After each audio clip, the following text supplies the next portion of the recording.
the Streets of Inspiration talk show. My name is Charlotte Dibudi and I am your host for this particular show.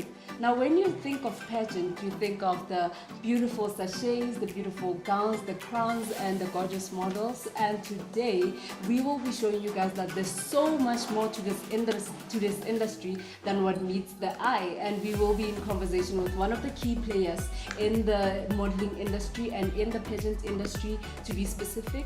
And her name is Thando Khumalo, and she is the founder and the owner of Black Barbie, and she's going to be telling us more about what Black Barbie is and who she is.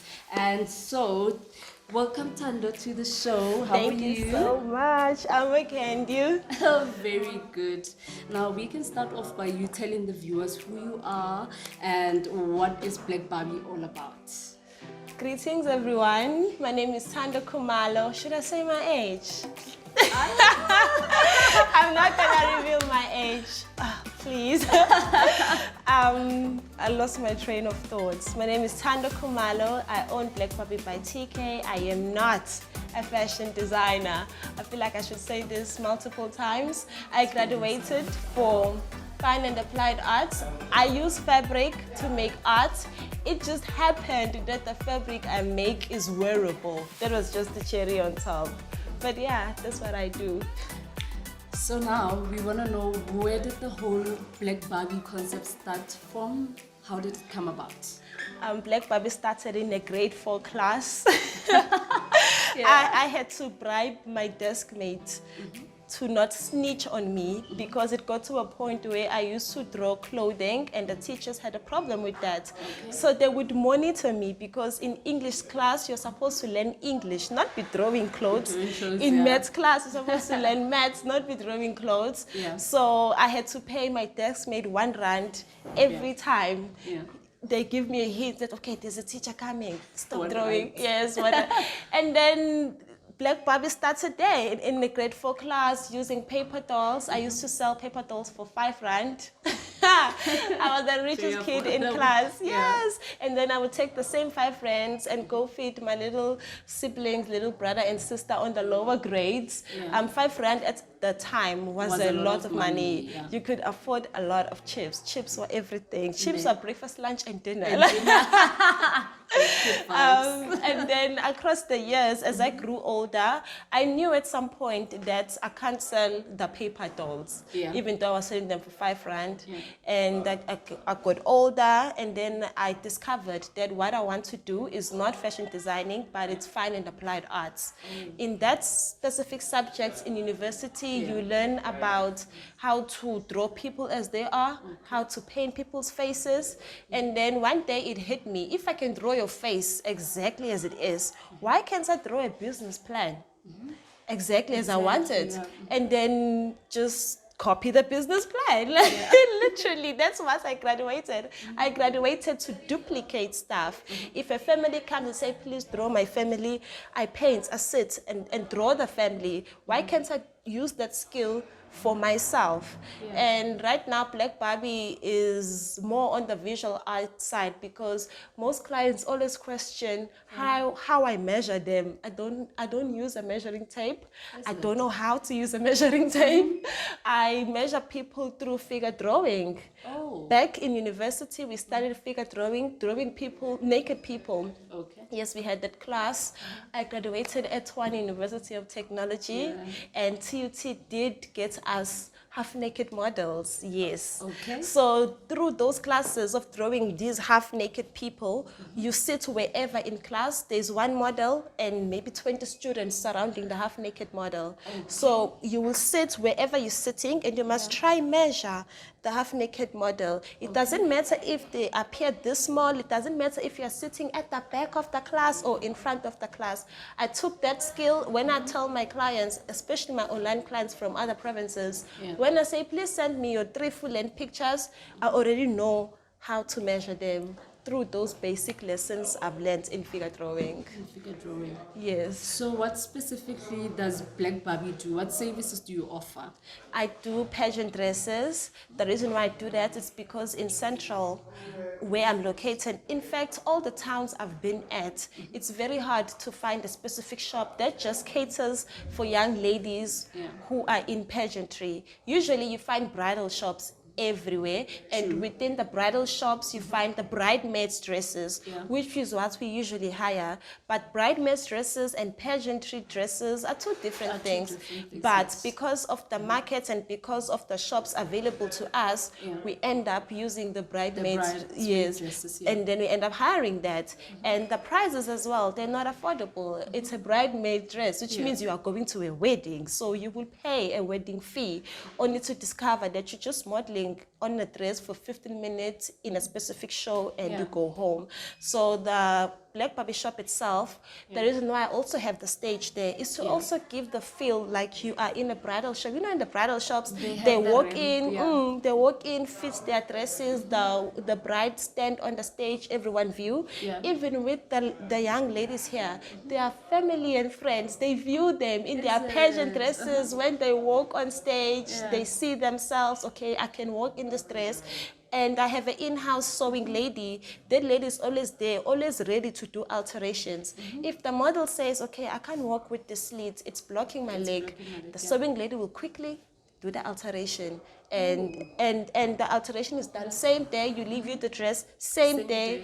We understand that we are students, we have to study, we have to make time to study. We don't have time to be traveling up and down to a shop. So we try to keep everything same day. Sure. This is very interesting. Now, because you had this passion for drawing, and you wanted to own a store like this, the Black Barbie store, you found yourself being a leader because now you have people that work for you. I just want to know, what are you learning in your leadership journey? It's been hard. It's been hard. Ever since I got the physical shop, I don't know if I'm going to look bad now, but I've changed people, I think, more than 18 times already. Yes. Okay. It's very important to build a strong team. When I say a strong team, people who are able to converse with other people as well. If I'm having issues communicating with you, and the third client is also having issues communicating, no one understands you, then it's not going to work, because at the end of the day, this job forces you to work with people 24/7. People walk in on the shop at the door, they'll be like, I'm inquiring about the red dress, and tell you lack listening skills. The client just said red dress, and now you're asking, what color is that dress? They just said red. So all of those little things, sometimes other people feel like, you're not serious, Mos, you're not listening, and then the client move. So it's all about also sustaining the shop and getting clients as well, and having employees that fit in the shop, not just hiring anyone just because the job is doable. Because when you come to look at the requirements, it legit says you must be able to communicate with people and be kind. Everyone has that skill. Everyone can say, I can communicate with people, I am kind, I can do this. Everyone can say that. Until they are in it, then but I've been changing people. Currently, I think I have a very strong team, because my sewing lady can now work without me being there. The lady who's in charge of the walk-in clients can assist people without asking me anything. We also build structures within the shop that help us as a team as well. We have codes now. Since we have so many designs, we have weekly designs, we can't keep calling them a skirt and a top. Like, we can't. So now we end up coming up with a code, and everyone knows what is a ZF1. Then everyone knows what is that, so how it looks like, what material it is, and this is how it's done. The lady who does the sewing already knows how to construct the ZF1, so forth and so forth and so forth. There's a code into this thing. Yes, so if I'm chatting to a client and I discover they ordered a ZF1, the lady in the physical shop should be aware what is a ZF1. The lady in the sewing room should be aware how a ZF1 looks like. So with those structures and building the team, improving each other, we've come a long way. So now, because you are in a leadership position, you find yourself dealing with staff, you find yourself dealing with suppliers, you find yourself dealing with clients themselves. I just want to know, how do you manage conflict with all of the involved parties? I try by all means to avoid conflict, so I don't have to deal with conflict. Oh yeah. I do have a weakness, communication. Yes. Big thing. For starters, I only know Zulu and English, so already I'm There's 5 a steps. barrier already. Yeah. But then I noticed, since that's my weakness, I need to do something about it. Yes, I'm working on it, but it's not improving as fast as I would like it to. So in the meantime, I hired a shop assistant. That's where the lady comes in. She's very humble, calm. She's calm even in bad days. Like You're like, how am I? she's the one person that people struggle to show their frustrations at, because she's so calm and you're frustrated, you hear, and she's just calm and you're like, ah. So I feel like for now we haven't had like a major problem or conflict with the clients nor the supplier, because with the structures that I've already mentioned, I think the way we follow the structures prevents us from creating big problems. Yes, because if everything is structured well, everything is organized well, if someone ordered a DZ4 and they walk in and request for it, we give them. Yeah, like that's it. All you have to do is just do fittings, hop on stage, let's see you, and out. So that's how I just, oh, by the way, the shop is pink. It's pink because the conflicts. I want people, as soon as they step in, they must feel, okay, this is not a place for conflict. Yes, there must be a misunderstanding or a solution. There's always a solution. True. I think because the reason why solutions are there is because we create the stuff ourselves. So we can fix anything because we did it ourselves anyway. So, I like this because you're a type of leader who's aware of the weakness, and then you took steps to maybe hire somebody who's stronger in that area than you. I like it a lot. And now I want to know the realities of being a store owner. Sitele, please. We need to know the realities of being a store owner. When I discovered that I can now have the shop, I can now paint, I can now put Black Barbie inside, I thought I was going to be a businesswoman with the table and the laptop, all organized, and have employees there, tell this one to do that. I thought I was going to be that girl, and I haven't been that girl. I am working 24/7. I don't even have time to just step out and just do anything irrelevant that has nothing to do with the shop. I'm always here. And I'm just motivated by my bank balance. Every time I look at it, I understand why I'm sleeping 3 hours on this specific day. I understand why I can't go do what most people are doing at that particular time. I understand why I'm sitting at work on a Friday evening working. I understand it just by looking at my account, that I have people who trust me and who trust that I will deliver. So me not delivering, I can't deal with conflicts. Remember, I don't know all the languages, so so I might as well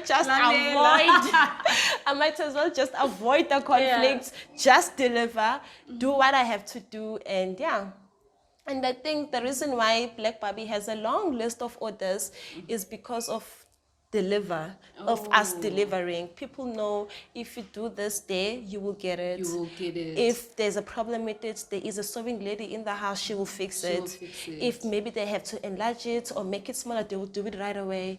So people are now used to that. I started doing that before I even had the shop. It was harder, but people will come into my personal space, which is my home.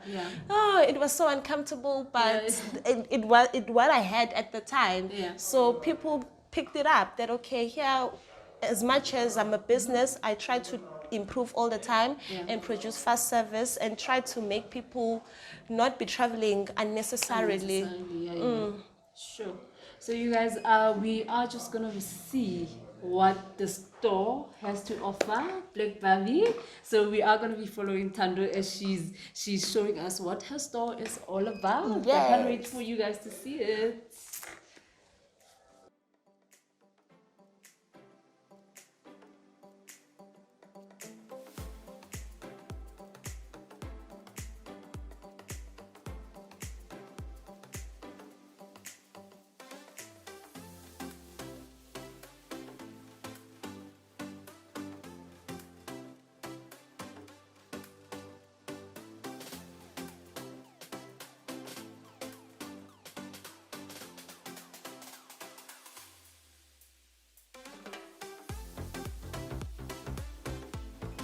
As you guys can see, there's a lot happening at Barbie store today, and Thando's gonna tell us all about what's happening behind us.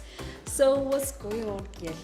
So guys, today we are shooting our model search Black Barbie chapter 6. Okay, Black Barbie has photo shoots every single week for our next special, for our next designs. So what happened is I design something and then I get models to wear it, and then through that I am able to advertise for the rest of the other clients.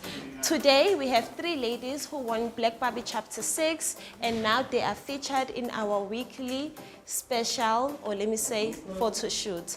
So the clients right now don't know what's going to be released this week, but they will only find out as soon as we get the pictures from the photographer. So how do you hire the beautiful models? What's your process? So what happens is we usually make people submit their pictures, we post them on our social media platforms, and then the person with the most likes get to advertise our next special of that particular week. So every week we use new faces, new models, because we get different winners weekly. Unless you are, I don't know, consistent, because some models are consistent. They won last week, they will win again next week, and they're just not dropping the ball. Consistency.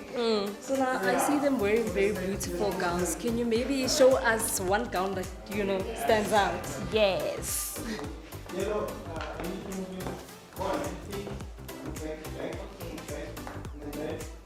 When I designed this dress, I was thinking evening wear, but yet practical.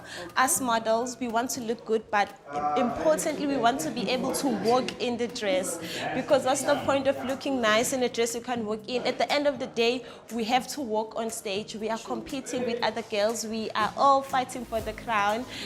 And if it's important for the dress that it must be walkable on, and with the trail on the side is to just add that little detail and try not make the dress bridal, because we are not brides either. I usually shy away from white, so I use many and all colors actually of the rainbow, but not white. I feel like as soon as it's white, it's long, it's screaming bridal, and we have too many bridal shops already. So yeah. Oh, okay. Can we see the back of the dress? Yay. Yes, girl. I love the detailing of this, guys. You can see the sparkle over here. This is so nice. Oh, and the affordability is also into consideration. The materials used, they are proper materials, but affordable as well, from a very good fabric shop here in Pretoria Central. I get fabrics from all over the place actually, as long as they make sense and they are not extremely expensive. And my target market is students, high school students, primary school students, university students. Those people are currently not working or running businesses yet. They are still students. So I try to make cute stuff, but affordable. Oh, this is so good. I love this. The sparkle and all. You also make sashes, right? Yes, I do. Can we maybe see the sashes displayed?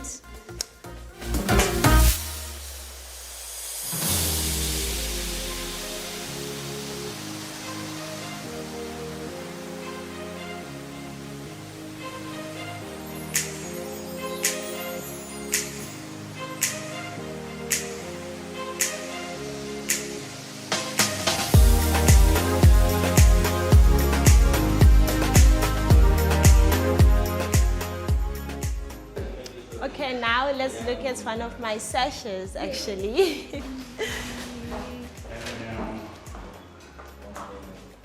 What do we have here? This is a pageant I created myself, luckily. I chose the word corset because it means care, actually. It's an English word, it means care. I built the whole pageant on care, caring for each other, being kind to one another. Kindness goes far. That's the whole theme of the pageant. And the logo on it is actually a butterfly.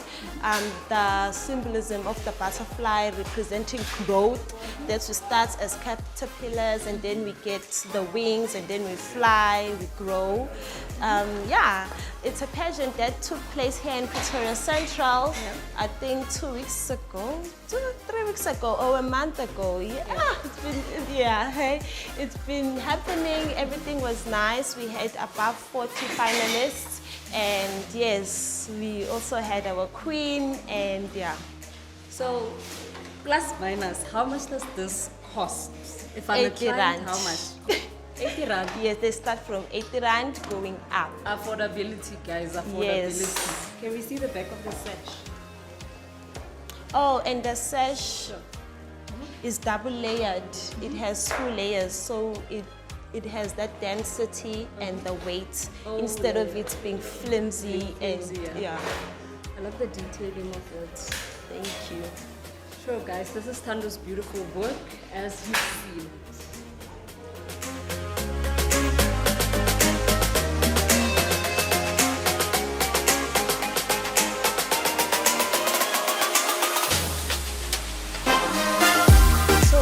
What are you hoping to achieve with Black Barbie? You just hit me with the question.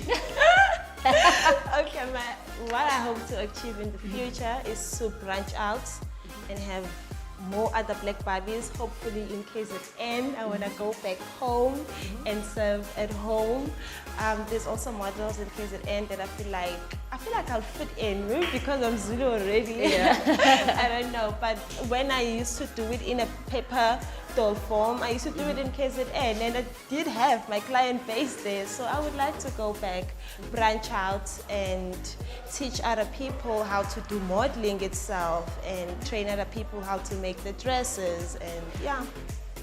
And where can people find you on social media? Oh yes, on Facebook I am Black Barbie by TK. TK is for Thando Khumalo. I didn't name it myself, believe you me. So what happened is I posted it on WhatsApp status. I said, what should my brand name be? And people said Black Barbie, Black Creations, Black na. And then it ended up taking Black Barbie, and then the next thing you know, it's now registered under Black Barbie. I didn't think it was going to be the actual name, but now the company is registered under that name. It's now solid and official. And I was stating where to find me. On Facebook at Black Barbie by Thando Khumalo, on Instagram at Black Barbie by TK, and yeah. So if you guys want to follow me, I'm at Charlotte_T on Instagram and Charlotte Tiludi on Facebook. And if you want to follow the show, you can just search the Streets of Inspiration Talk Show. This is the show that brings you inspiration from the streets. So please join us next time on our episode. You can like our content, share or comment. And thank you so much for joining us this time. Thank you so much. Bye guys. Thank you for having me. Thank you for allowing us to come to your show. What an honor it is. Thank you so much, guys. Bye.